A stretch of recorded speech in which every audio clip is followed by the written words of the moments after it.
Wish come true para kay dating Pangulong Rodrigo Duterte matapos dalawin ng 4 niyang anak sa loob ng ICC Detention Center. Ang mga naganap sa pagbisita ng magkakapatid na Duterte, alamin sa report ni Jason Rubrico. Sa kauna-unahang pagkakataon, sabay na dinalaw ni Representative Paulo Duterte, Vice President Sara Duterte, Acting Mayor Sebastian Duterte at Veronica Kitty Duterte ang kanilang ama na si dating Pangulong Rodrigo Duterte sa detention center ng International Criminal Court sa The Hague, Netherlands. Hiniling mismo ng dating Pangulo ang personal na pagkikita kasama ang kanyang mga anak. Kung ano yung makapagpasaya sa kanya, yun ang gagawin. So nag-request siya ng personal na pagkikita na kaming 5. So binigay namin sa kanya yon.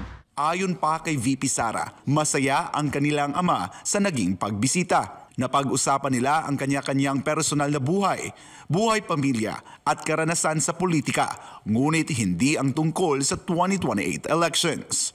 Masaya siya na nakakausap niya kami at medyo maingay kanina kasi 4 sabay-sabay na nagsasalita.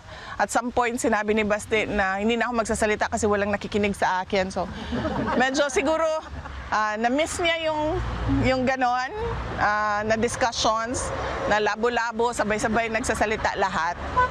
At masaya siya na nakabisita kaming 4. Giit pa ni VP Sara, nasa maayos na kondisyon ang kalusugan ng dating Pangulo. Mahigpit umano itong binabantayan ng mga medical officer ng ICC, lalo na pagdating sa pagkain. And before kami pumasok, kinausap ako nung isang nurse. Sabi niya na kapag meron daw, sabihin ko daw sa lahat ng mga bibisita na huwag daw siya bigyan ng snacks. Huwag daw bumili ng snacks doon kasi sobrang taas nung kanyang sugar. Ngayon, gusto nilang pabilisin yung pagpapababa ng sugar. Nagpasalamat naman ang pamilya Duterte sa mga suporta at dalangin na ayon kay VP Sara ay malaking tulong sa sitwasyon ngayon ni dating Pangulong Duterte. Para sa Diyos at sa Pilipinas kong mahal, ako si Jason Rubrico, SM9 News.